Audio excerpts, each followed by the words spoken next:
Всем привет! Salut tout le monde! Moi c'est Rémi et je te parle depuis la Laponie où j'habite depuis 25 ans, mais le but de cette chaîne c'est de te faire découvrir la Russie sous plusieurs facettes différentes. Et justement dans cette vidéo-là, je vais te montrer les 5 régions que je préfère dans ce pays immense. Et du coup, si tu prévois un voyage en Russie, si tu n'y es jamais allé ou même si tu y es déjà allé mais que tu aimerais en fait découvrir d'autres régions, eh bien voilà, j'espère que cette vidéo te plaira, que tu apprendras 2-3 trucs. Et puis évidemment, si toi tu es déjà allé dans d'autres régions ou si tu es allé dans les régions dont je te parle, eh ben tu mets ça dans les commentaires. Un pouce en l'air, c'est évidemment la première chose à faire. Tu en parles autour de toi, de la chaîne, tu t'y abonnes, tu n'oublies pas la petite cloche. Et c'est parti, paye, allez, on y va.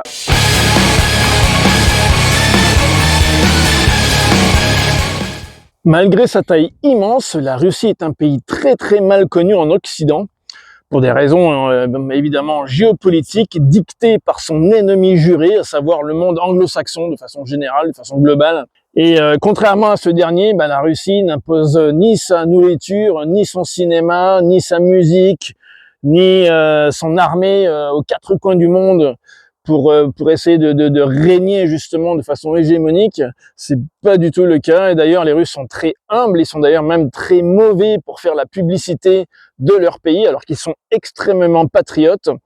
Et justement, gare à ceux qui essayent justement de venir les déranger chez eux. Nous voyons ça aujourd'hui dans les actualités, malheureusement. On ne prend pas la Russie à la légère. Alors par contre, eh bien, malgré ce qui se passe en ce moment sur notre pauvre continent européen, il n'a jamais été aussi facile de se procurer un visa pour la Russie. Ça se fait sur Internet, ça prend quelques minutes. Allez, on va dire une demi-heure, 1 heure, grand maximum. Tu as ton visa sous forme électronique en 4 jours chrono. Peu importe le jour de la semaine, ça te coûte l'équivalent à peu près de 50 €, un truc comme ça, 50-55 € de mémoire. Ça te donne 30 jours pour voyager, pour découvrir la Russie. Donc c'est vraiment super facile. La seule chose qui est un petit peu pénible en ce moment, c'est pour l'avion, c'est pour y aller. Voilà, donc après, bon, tu regarderas sur Internet, il y a plein de sujets là-dessus.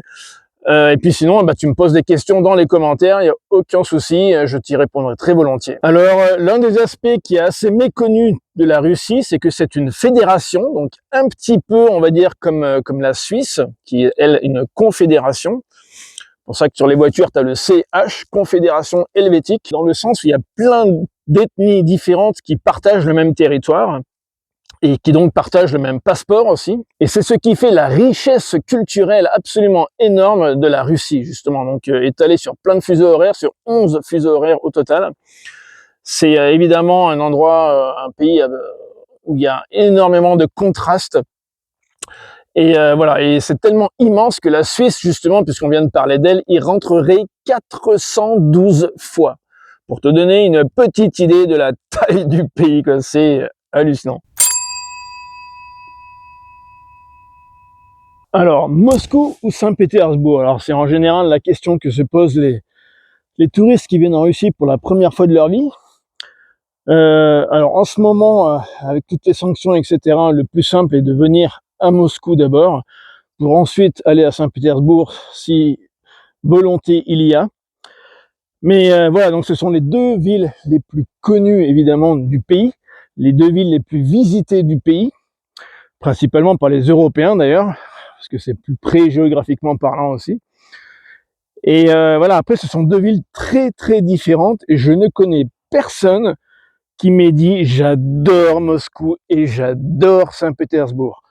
En général, c'est soit j'adore Moscou et je peux pas m'encadrer Saint-Pétersbourg, ou l'exact opposé, et c'est mon cas.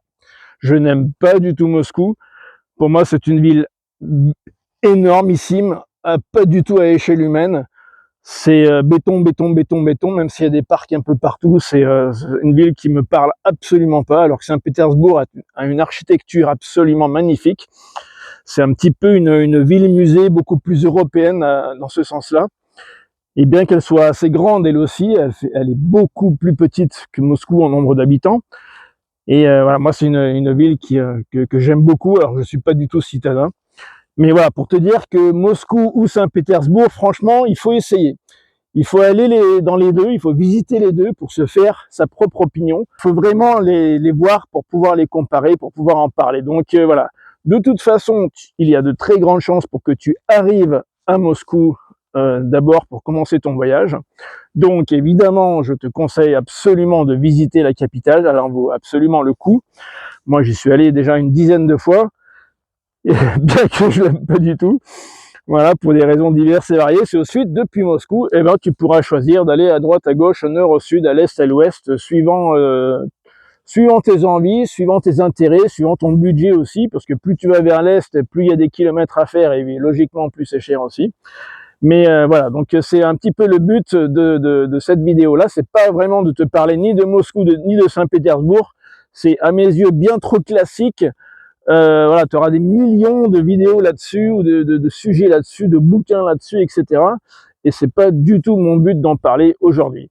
Donc on va continuer, on va tourner la page. Prochain chapitre, on va aller dans la première région qui, alors il n'y a pas d'ordre vraiment logique dans mes chapitres. La seule raison, elle est géographique, c'est-à-dire du plus près de Moscou au plus éloigné de Moscou. Voilà, donc ce sera un petit peu la logique de cette vidéo. Et du coup, on va commencer par la première région dont je vais te parler, qui est donc géographiquement la plus proche de Moscou, de ces 5 régions. Et il s'agit en fait de deux régions limitrophes, de deux régions qui sont l'une sur la rive gauche et l'autre sur la rive droite de la Volga. La Volga étant le fleuve le plus long d'Europe. Alors d'Europe au sens large, hein, évidemment, c'est compris. Au sens géographique du terme, mais pas du tout au sens géopolitique. Le numéro 1, le premier chapitre, c'est donc la Tchouvachie et le Mariel. Il y a de grandes chances pour que tu n'aies jamais entendu parler de ces noms. Et il y a même plein de Russes qui n'ont jamais entendu parler. Parce que toutes les deux sont des petites républiques qui sont géographiquement parlant, donc vraiment petites, mais que je trouve personnellement très très intéressantes. Et où je suis allé plusieurs fois, dans différents coins justement. Et voilà, c'est de ça que je vais te parler. Alors malheureusement, je n'ai pas de matériel vidéo de ces régions, parce que à l'époque, même j'y suis allé plusieurs fois, j'ai jamais filmé là-bas. J'ai fait plein de photos. Donc voilà, je vais te montrer ça avec le matériel que j'ai. Et c'est parti. Alors la capitale de la Tchouvachie, pour commencer par elle, elle s'appelle Tcheboksary, ou en tchouvache, puisque la Tchouvachie a sa propre langue. C'est une ethnie, l'une des nombreuses ethnies de la Fédération de Russie. Les Tchouvaches parlent le tchouvache. C'est une langue turcique qui est de la même famille que le turc ou l'azéri, ou voilà, plein de langues comme ça, le tatar, etc. Et donc le nom Tcheboksary en langue tchouvache s'appelle Choupashkar. Donc c'est situé environ à 450 km au nord-est de Moscou, sur la rive sud de la Volga. Et je trouve que c'est une ville donc, qui est provinciale évidemment, qui a un charme vraiment très particulier, très sympa, une architecture assez mixte, mais vraiment très sympa. C'est très vert, c'est assez espacé, c'est très bien aménagé. Je trouve qu'il y a vraiment un charme super sympa dans cette ville. Et un climat assez agréable. Alors sauf évidemment au mois de novembre, tu vois là, quand l'hiver commence, c'est un peu la gadoue, tout ça. Bon, ça c'est une période un peu pénible, mais bon, c'est partout dans l'ouest de la Russie. Mais sinon, Tcheboksary est vraiment une ville très très sympa que je te conseille d'aller visiter. Et alors, en plus de la ville de Tcheboksary, il y a donc plein de plus petites villes à visiter aussi dans la République, et puis plein de villages. En fait, la campagne tchouvache est superbe. Franchement, c'est principalement en été, éventuellement à l'automne aussi, à l'automne à cause des couleurs, et puis en été, en fait, grâce aux travaux des champs, etc. C'est vraiment très très joli. Et c'est vraiment un côté de la Russie profonde, on peut dire. Et donc tout le monde, alors évidemment tout le monde est russophone, tout le monde est russe de nationalité, mais la plupart, en tout cas une grande partie des habitants de la Tchouvachie sont ethniquement tchouvaches et non russes. Et c'est ce qui donne aussi un petit côté exotique entre guillemets. Tu vois, tu verras d'ailleurs dans les rues de Tcheboksary, tu as tous les noms de rues qui sont bilingues. C'est marqué en tchouvache et en russe. Donc il y a un côté sympa. Tu vois, dans le bus, dans le métro, pas dans le métro, pardon, mais dans le tramway, tu entends parler de tchouvache partout, tout le temps, dans les magasins, etc. C'est vraiment une langue très vivante. Et contrairement à leurs voisins de plus à l'est, les Tatars, donc alors les Tatars et les tchouvaches sont tous les deux des peuples turciques, mais les Tatars sont musulmans, alors que les Tchouvaches sont orthodoxes, chrétiens orthodoxes. Voilà. Et ensuite, donc, je t'ai parlé de deux républiques, et donc c'est le Mariel. Le Mariel, donc avec un trait d'union, c'est pas Mariel le prénom, c'est Mariel. Et en fait, situé exactement à l'opposé, au nord de la Volga, et qui est assez sympa dans le sens où, en fait, sa capitale, qui s'appelle donc Yoshkar-Ola, pareil avec un trait d'union, est une ville dont le centre-ville a été entièrement refait, enfin pas entièrement refait, mais fait complètement à nouveau. En fait, c'était une zone de marécage absolument pas aménagée. Et donc, ils ont en partie asséché les marécages, ils ont fait une sorte de naberejnia, c'est-à-dire une sorte de promenade le long des rives. Je ne sais même plus d'ailleurs si c'est un lac ou une rivière qui passe, hein, en tout cas au bord de l'eau. Et l'architecture est vraiment très très particulière, parce qu'en fait c'est un mélange de plein de choses. C'est un mélange du Kremlin de Moscou, c'est un mélange de Bruges, tu vois, en Belgique, des maisons comme ça assez particulières, ou voire même des maisons que tu retrouves par exemple en Pologne, tu vois, dans le style un petit peu en Poméranie, tout ça. Enfin, c'est vraiment, il y en a qui trouvent que ça fait un peu Disneyland, dans le sens où c'est un petit peu confus, mais moi je trouve que c'est vachement bien fait. Je trouve que ça donne vraiment un cachet très très particulier à cette ville. Et bien que ce soit pas une ville ancienne, et surtout pas ce nouveau quartier évidemment, donc ce nouveau centre-ville qu'ils ont construit, c'est vraiment, ça vaut vraiment le coup d'œil, quoi. C'est vraiment très très particulier. Et c'est vraiment très très sympa, quoi. La ville, alors, elle est toute petite, hein, c'est vraiment pas très grand, mais ce centre-ville est vraiment atypique au possible pour la Russie, quoi. C'est vraiment très sympa.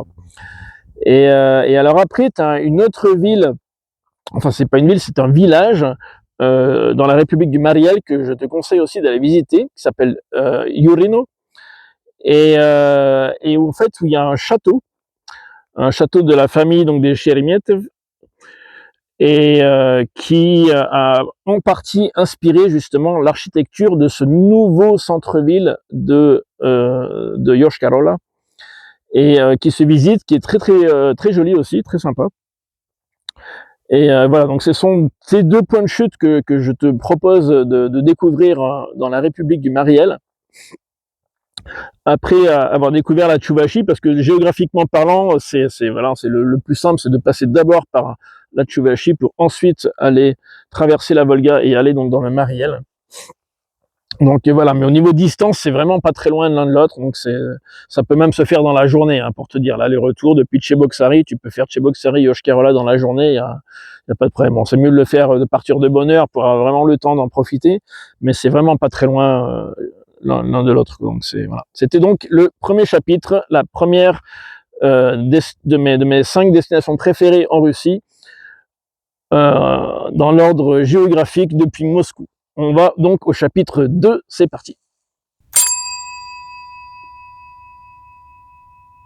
Alors, le deuxième chapitre, on va dans une direction complètement opposée. On va plein sud depuis Moscou pour aller dans le magnifique massif du Caucase.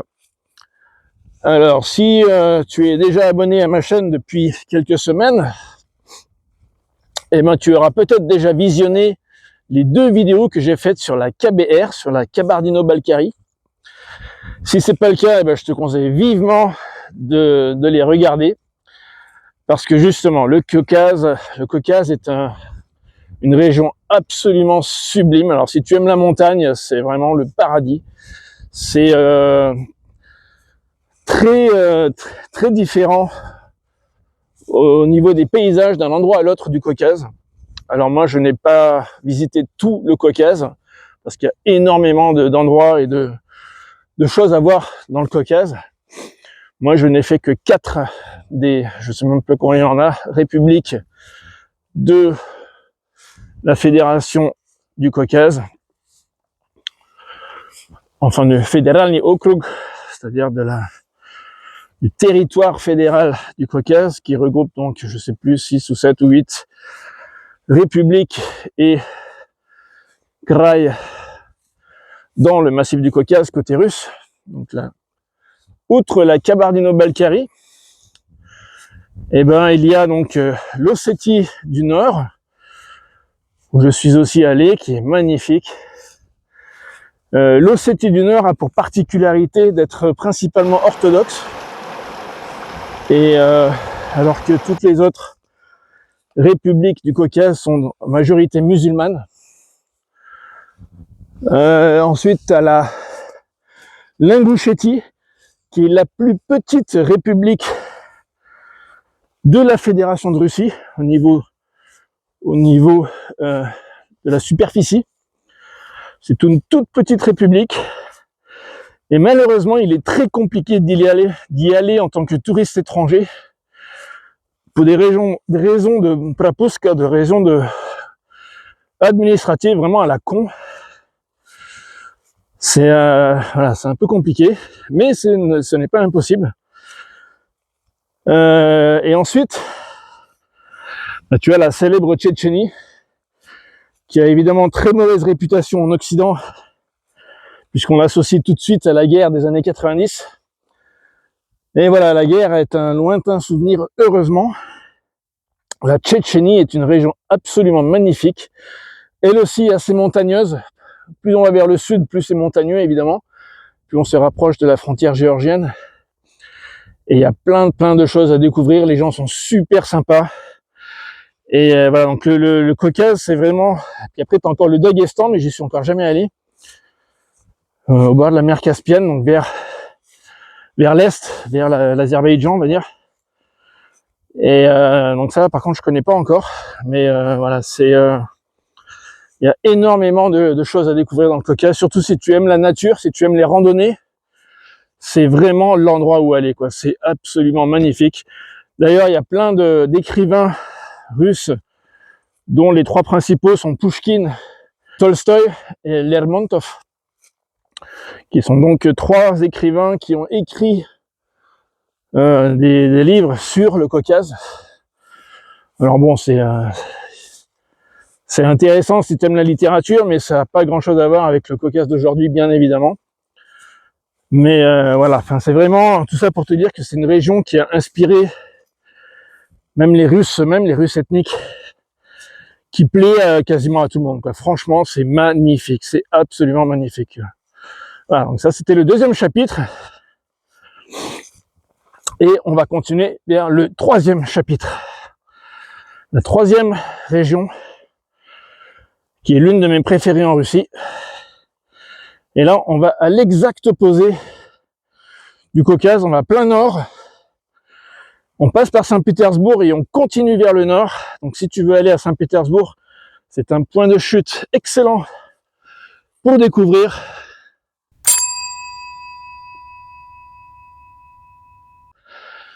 Voilà, ça ressemble un petit peu à ça d'ailleurs. La Carélie et l'oblast de Mourmansk. Voilà, je suis en Laponie suédoise, mais au niveau paysage, c'est très semblable. D'ailleurs, on est vraiment à un vol d'oiseau, on est à 300-400 km, on est vraiment pas loin de la frontière. Et donc au niveau des paysages, c'est vraiment très similaire à ce que je te montre là dans cette vidéo, à ce que je te montre d'ailleurs dans beaucoup de mes vidéos jusqu'à présent, que j'ai tourné ici dans la nature lapone. C'est vraiment des paysages similaires que tu retrouveras en Carélie russe et dans l'oblast de Mourmansk. Alors plus tu montes vers le nord, donc de la Carélie vers, enfin de Saint-Pétersbourg vers la Carélie, vers ensuite Mourmansk, et donc l'oblast de Mourmansk, plus tu vas passer donc de la taïga vers la toundra. Tu as par exemple un massif de montagnes dans l'oblast de Mourmansk qui est magnifique, qui est assez connu, en tout cas chez les Russes, c'est le massif des Khibiny. Et quand il y a un petit massif un petit peu isolé comme ça, qui est super pour la randonnée, il y a des stations de ski, etc. Tu as Kirov, etc. C'est très très sympa. Tu as un parc national juste à côté, le parc national de la Laponie, justement, de la Laponie russe. Donc la Laponie, comme si tu as regardé d'ailleurs ma vidéo sur la Laponie, sur le Sapmi, eh ben, tu sauras aussi que il y a une partie de la Laponie qui est en Russie. Donc voilà, c'est une région qui ressemble vraiment à ce que je te montre là sur la caméra. C'est une région de lacs, de forêts. Donc pareil, au niveau nature, c'est absolument magique, c'est super sympa. Il y a plein de randonnées à faire. Et puis en plus, un truc qu'on n'a pas vraiment ici en Laponie scandinave, c'est qu'il y a en fait enfin surtout en Carélie, c'est qu'il y a une histoire très différente, évidemment.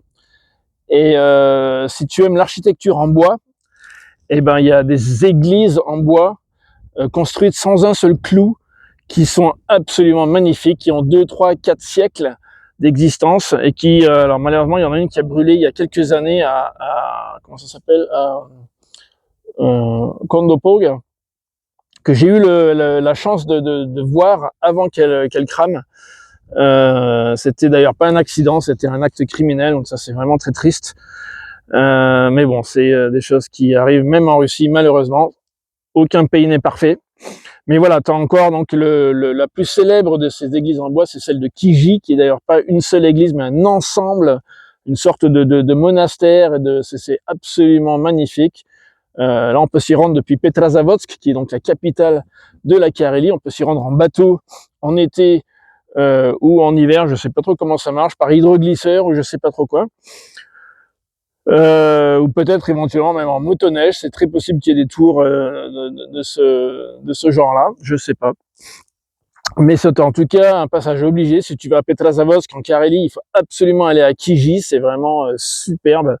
Et puis après, il y a plein d'endroits avec des petites églises comme ça. Et puis sinon, au niveau nature, voilà, tu as les lacs, des petites montagnes comme ça, des petites collines boisées dans la taïga, c'est super sympa. Tu as des petites cascades à droite à gauche, etc. C'est absolument magnifique.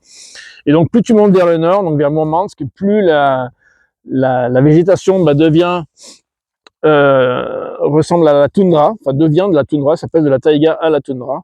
Donc la végétation baisse en taille et le climat devient évidemment plus froid, plus rude. Et tu peux aller donc jusqu'aux rives de l'océan Arctique, qui là ressemble énormément à l'extrême nord de la Norvège, donc à la presqu'île de Varanger par exemple, qui est en Norvège, qui est assez connue par les ornithologues entre autres. Il y a plein d'espèces d'oiseaux assez sympas qu'on peut trouver. Et là, voilà, c'est pareil, c'est tout dénudé, il n'y a pas un arbre, c'est vraiment très très particulier. Et c'est ces changements de paysage qui sont vraiment impressionnants. Alors, ça se fait très très bien en voiture, par exemple. Alors en ce moment, c'est presque impossible de venir avec sa propre voiture en Russie, mais bon, tu peux prendre une voiture de location à Saint-Pétersbourg ou à Petrozavodsk ou même à Mourmansk, suivant là où tu atterris, où tu viens, si tu viens en train ou en avion, enfin peu importe. Et pour découvrir toutes ces petites régions, toutes ces petites rues, enfin pas ces petites rues, c'est pas de prendre ces petites routes là qui sont beaucoup d'ailleurs qui sont pas goudronnées, qui relient un petit peu les villages à droite à gauche. C'est vraiment c'est magnifique. Et ça se fait à toutes les saisons. En hiver, les routes sont très très bien déneigées. Et d'ailleurs, les routes sont bien plus carrossables en hiver qu'en été parce que du coup, t'as plus de nids de poules. C'est voilà, tout est lisse, tout est bien dégagé. C'est super sympa. T'as les couleurs, des lumières absolument magnifiques. C'est voilà. Moi après voilà, t'as compris que je suis un grand amoureux du Grand Nord. de façon générale. Et donc voilà, c'est pour ça la Carélie et la région de Mourmansk sont des régions qui m'inspirent particulièrement, qui me plaisent particulièrement, où je suis allé plein de fois. Et voilà, donc je te conseille absolument. Voilà, si tu aimes la pêche, par exemple, si tu aimes la pêche au saumon, si tu es pêcheur, l'oblast de Mourmansk est connu pour ça, pour la pêche au saumon. J'y ai d'ailleurs organisé des voyages de pêche pendant une période relativement courte, malheureusement, au début des années 2000, entre 2007 et 2009. Et donc, il y a vraiment de quoi faire, quoi, là, surtout au niveau nature et puis au niveau culture aussi. Alors, les villes de Petrozavodsk et de Mourmansk, c'est pas, voilà, si tu t'attends à voir un Saint-Pétersbourg en miniature, t'oublies, c'est pas du tout le cas. Donc, c'est des villes qui sont, voilà, c'est sympa, c'est à voir, mais c'est pas, voilà, t'y vas pas pour l'architecture ou pour, ouais, voilà, c'est des villes assez modernes. Mourmansk a été bombardé sévèrement pendant la Seconde Guerre mondiale, donc c'est beaucoup de barres staliniennes. Au Brejnev, de la période de Brejnev, donc c'est pas super folichon. Le centre-ville est assez sympa, c'est propre, c'est bien aménagé, c'est moderne, mais bon voilà, ça ressemble un petit peu au niveau architecture, ça ressemble plus aux villes scandinaves ou aux finlandaises, donc c'est pas terrible, quoi. Mais bon, après voilà, on y va en général plutôt pour la nature. Donc c'est ça que je te conseille de faire en Carélie et dans la région de Mourmansk, c'est de prendre ton sac à dos, tes chaussures de marche et puis de découvrir. Et puis suivant la saison, chausser tes skis, faire du ski de piste ou du ski de fond, et c'est vraiment des régions magnifiques. Voilà. Alors, 4e chapitre, on va beaucoup plus vers l'est cette fois pour atteindre les monts Oural.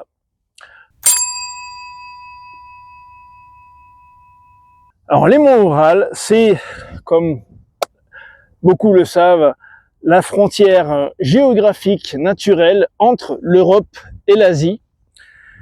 Et c'est un massif montagneux qui est tout en longueur, du nord au sud, donc de l'océan Arctique jusqu'au Kazakhstan au sud, et qui est très ancien.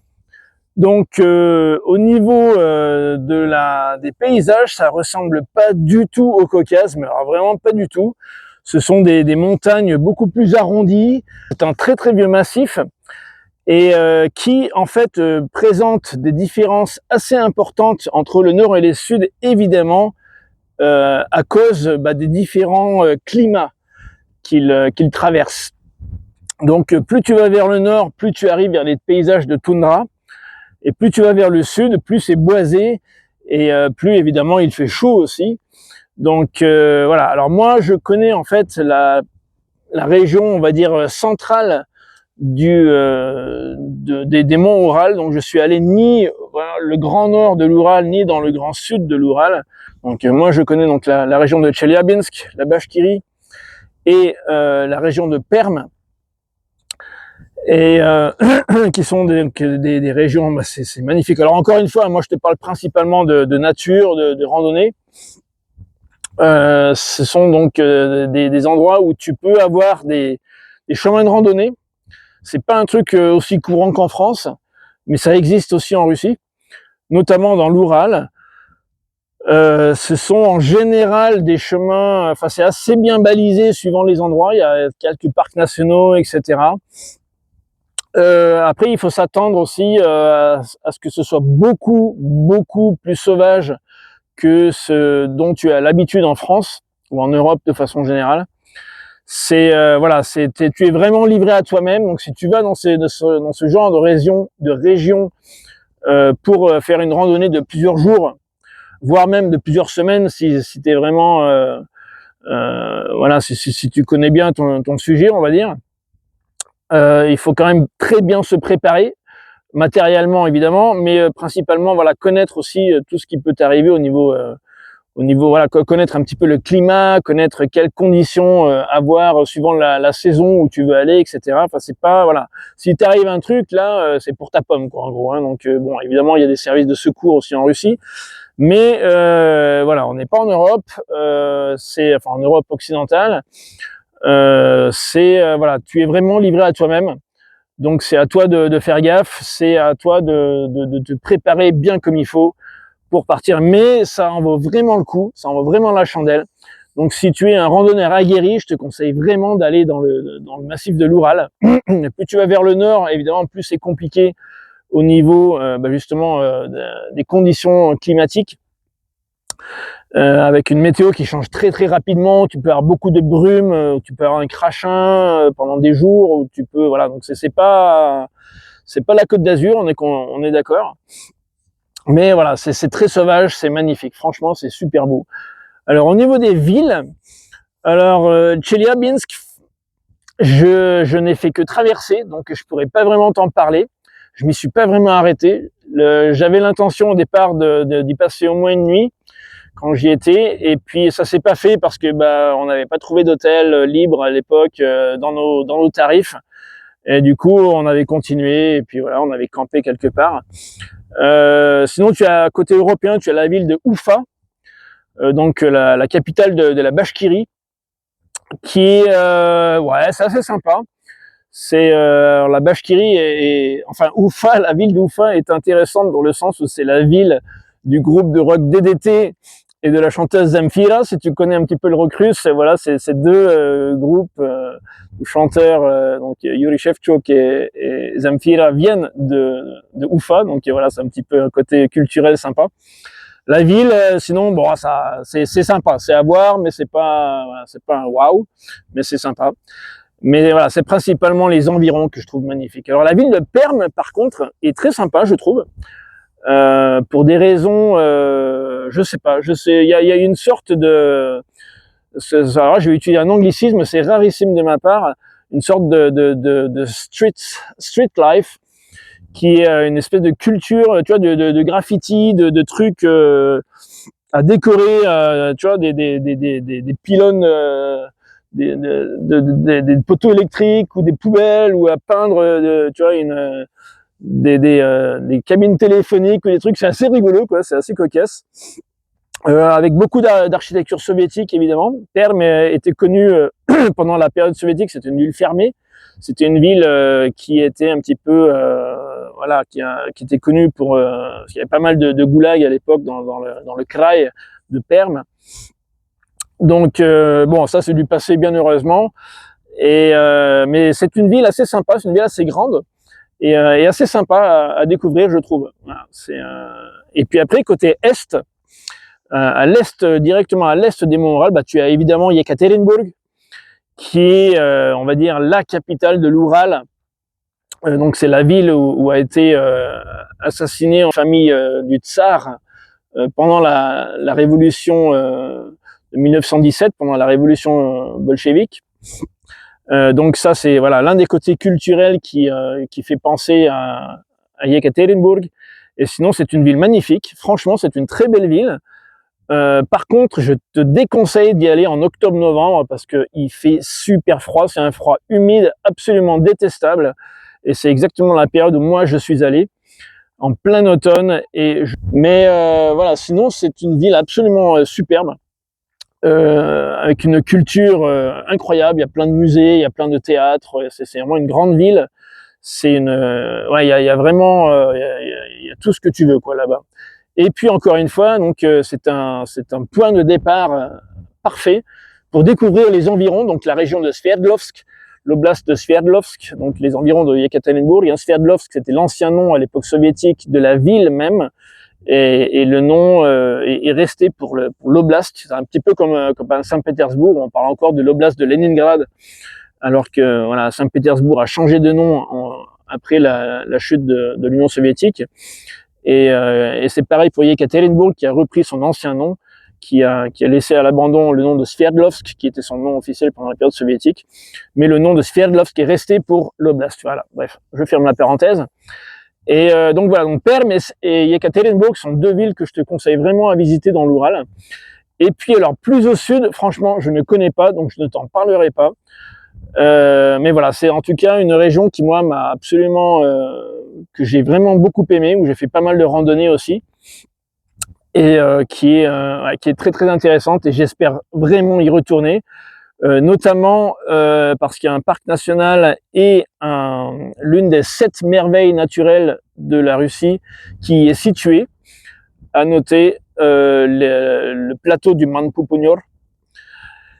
qui est connu de la plupart des randonneurs ou de, on va dire, un petit peu aventuriers, entre guillemets. C'est voilà, c'est une région où je vais aller à un moment ou à un autre, c'est obligé. C'est voilà, mais bon, pour l'instant, je ne connais pas encore, donc je te montre juste la photo. Et puis pour te donner envie d'y aller toi-même. Et puis voilà, donc ça c'était le 4e chapitre sur l'Oural. On s'approche du dernier chapitre. Alors, le 5e et dernier chapitre va t'amener très très loin vers l'Est, dans l'extrême-orient russe. Et j'ai nommé, tu vas peut-être t'en douter si tu as regardé mes précédentes vidéos, je vais t'amener en Yakoutie.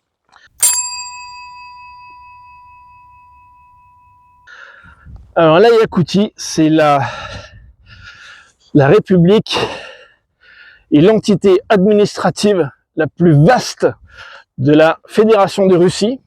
Ça fait presque 6 fois la France en superficie, c'est immense. La capitale de la Yakoutie s'appelle Yakoutsk, sans trop de surprise.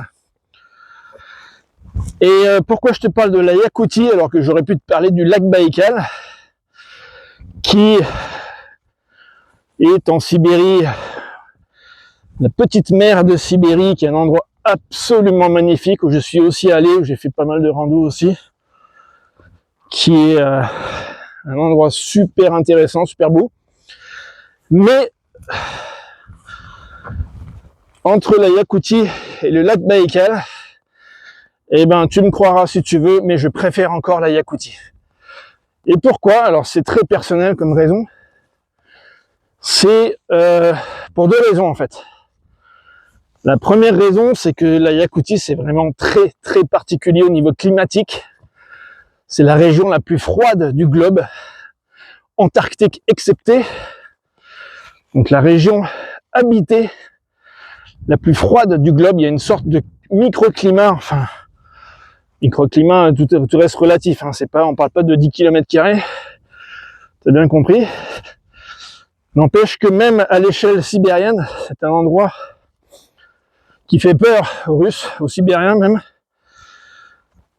Et donc là, c'est très très très particulier. Si le nom de Nicolas Vanier te dit quelque chose, et ben voilà, je crois que c'est le Français le plus célèbre qui fait l'apologie de la Yakoutie à travers ses films et ses bouquins. Il y est allé plusieurs fois, il a passé 1 an là-bas en vivant avec les Évènes. Il a ensuite, il est retourné à plusieurs reprises avec les chiens de traîneau, avec ses chiens de traîneau pour des expéditions diverses et variées.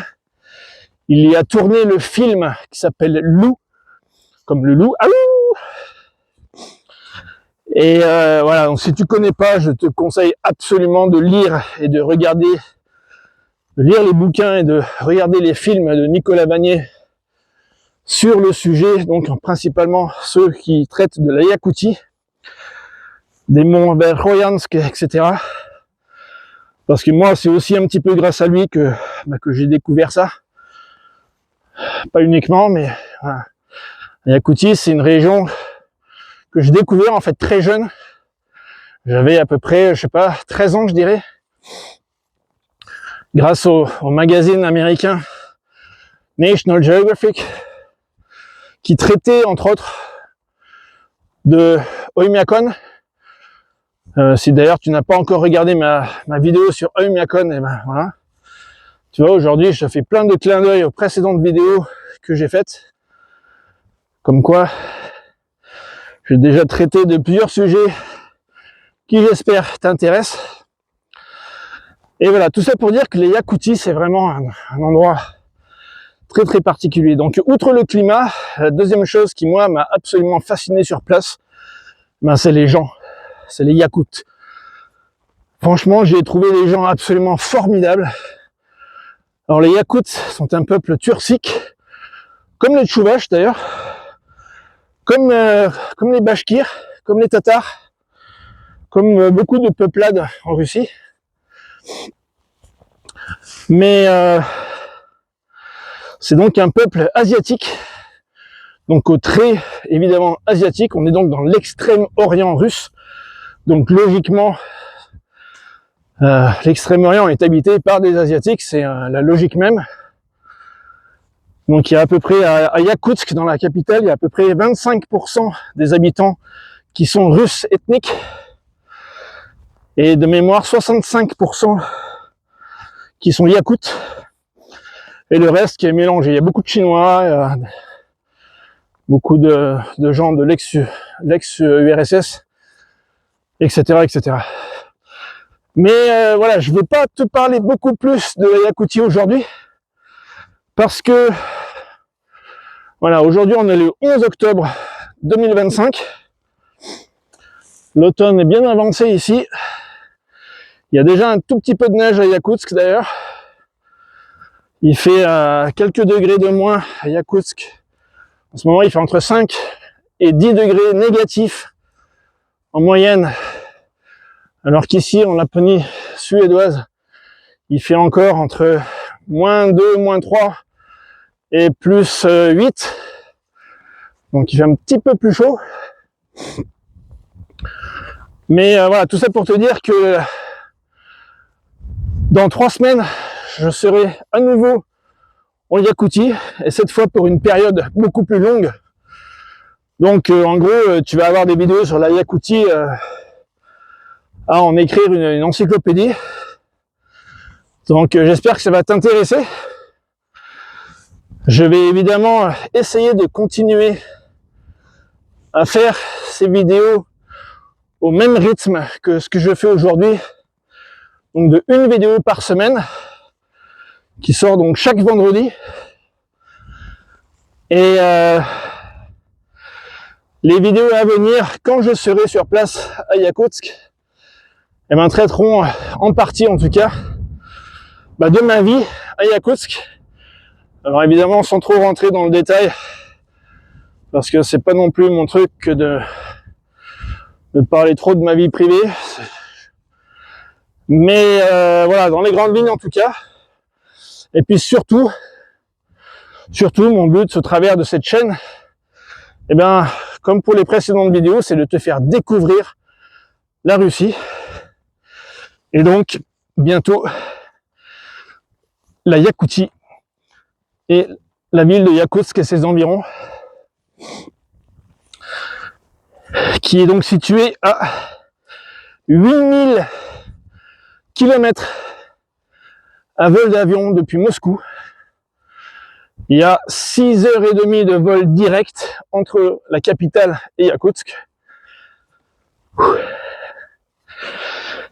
Et il y a 8 heures de décalage horaire entre Paris et Yakoutsk. Alors évidemment 8 heures d'avance, puisque je serai donc en Extrême-Orient. Je te fais un petit panoramique du coin là.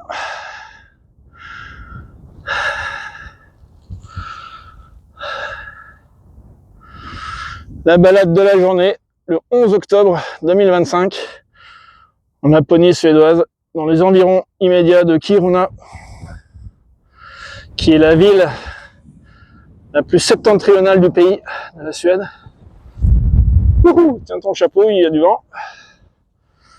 Donc derrière moi, là, tout ce bleu, c'est la rivière Torne. Donc j'ai d'ailleurs fait du kayak tout à l'heure. Hein. En fait, mon but dans cette vidéo, c'était de faire moitié kayak, moitié randonnée. Et en fait, il y avait trop de vent, quoi. Donc avec un kayak non chargé, le kayak, en fait, il est trop léger. Et je faisais pas trop le fier, quoi. J'avais un peu peur de passer à la baille. Et vu la température de l'eau en ce moment là, non, du coup j'ai fait marche arrière et je suis venu ici faire une randonnée à la place, parce que voilà, donc j'ai fait une petite heure de kayak alors que j'avais prévu de partir un peu plus longtemps. Et voilà, c'est comme ça, c'est les aléas de la période de l'année. Alors après on a un temps relativement chaud pour la saison. Relativement doux, en tout cas, on va pas dire chaud, mais relativement doux pour la saison. On a encore des températures positives le jour et la nuit.